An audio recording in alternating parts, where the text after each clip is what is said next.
ये देश हिंदू राष्ट्र है और हिंदू राष्ट्र रहेगा। हिंदू मुस्लिम हिंदू मुस्लिम हिंदू मुस्लिम हिंदू मुस्लिम। कि मुसलमान हिंदुओं के साथ नहीं रह सकता तो क्यों रखा है इस देश में? यार ये सबसे बड़ी समस्या ये मुसलमान है। बस देश से ये खत्म हो जाए तो सारी समस्या खत्म हो जाए।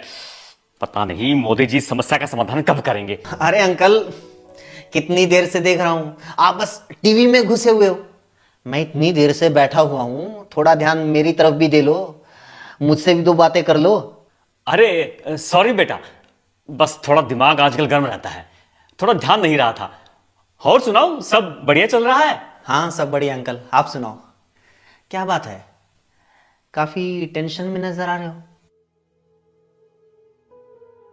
बस बेटा क्या बताऊं, जैसे जैसे रिटायरमेंट नजदीक आ रही है घर की टेंशन बढ़ती जा रही है। पहले वाले कर्मचारियों की तरह हमें पेंशन भी नहीं मिलेगी। सोच रहा हूं आगे गुजारा कैसे होगा।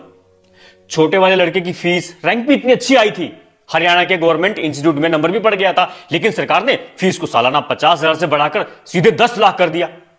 4 साल में 40 लाख बताओ कहां से आएंगे। बच्चों ने धरने प्रदर्शन भी किए, तब जाकर फीस 30 लाख रुपए हुई, लेकिन 30 लाख भी कहां से लाएं? और बड़े वाला लड़का अंकल, वो भी तो दिल्ली है ना? अरे हाँ, लेकिन वो बेचारा भी क्या करे। पहले वो कंपनी वालों ने नोटबंदी का बहाना बनाकर निकाल दिया, फिर दूसरी कंपनी वालों ने कोरोना में लॉकडाउन का।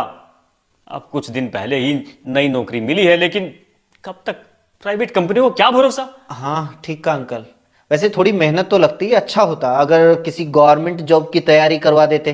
अरे वो भी करवाई थी भाई, लेकिन आजकल गवर्नमेंट जॉब बची कहां है। 2 साल भर्ती का इंतजार करके फिर तभी तो प्राइवेट नौकरी पकड़ी है। हाँ चलो ठीक है। और आंटी की सेहत कैसी है अंकल, ठीक है ना? अरे कहां ठीक है। 3 दिन पहले शाम को घूमने जा रही थी, 2 बाइक वाले आए और गले के चेन छीन कर ले गए। बेचारी इतनी बुरी तरह गिरी है कि बस। क्राइम कितना बढ़ गया है आजकल, पता ही नहीं चलता कब कौन कहां किसको झपट्टा मार दे, किसको गोली मार दे। ऊपर से पुलिस कोई कार्रवाई नहीं कर रही। रिश्वत भी दे चुका हूं, फिर भी अब तक चोर नहीं पकड़े गए। 50,000 रुपए की चेन लेकर भाग गए। कोई बात नहीं अंकल, चेन तो और बन जाएगी, लेकिन आंटी तो अब ठीक है ना? कहां बेटा, बेड रेस्ट पे है आज तक। वो तो पहले से ही शुगर और गठिया की मरीज थी, हर महीने 10,000 रुपए की दवाई आती है। आजकल इलाज करवाना कितना महंगा हो गया है। मैं खुद इस डर से बीमार नहीं होता कि इलाज का रुपया कहां से लाऊंगा। हाँ तो किसी गवर्नमेंट हॉस्पिटल में जाया करो ना अंकल।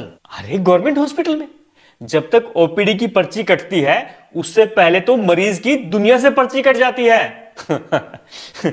गवर्नमेंट हॉस्पिटल, गवर्नमेंट अस्पतालों में अगर फैसिलिटी होती तो हमें क्या शौक था इतने महंगे इलाज करवाने का। सही कहा। आजकल महंगाई इतनी बढ़ गई है कि मार्केट की तरफ मुंह करके सोने का मन भी नहीं करता। पेट्रोल डीजल ही देख लो, कितना महंगा हो गया है। अरे सिर्फ पेट्रोल डीजल क्यों, गैस सिलेंडर, दाल चीनी, सरसों का तेल सब इतने महंगे हो गए हैं कि मैं तो ये सोचकर हैरान हो जाता हूं कि तुम लोग आगे चलकर कैसे काम चलाओगे। तुम लोग अपने बच्चों को कैसे पालोगे। ओ हो, अब समझ में आई आपकी परेशानी। कितनी सारी समस्याएं अंकल। आपके पास पेंशन नहीं है, बच्चों के पास रोजगार नहीं है, एजुकेशन महंगी है, इलाज महंगा है, पेट्रोल डीजल तेल सिलेंडर सब महंगा है, क्राइम बढ़ रहा है, रिश्वतखोरी बढ़ रही है, इतनी सारी समस्याएं हैं। लेकिन इन समस्याओं में मुसलमान तो कहीं नहीं है अंकल। आप तो कह रहे थे कि सारी समस्या ही मुसलमान है।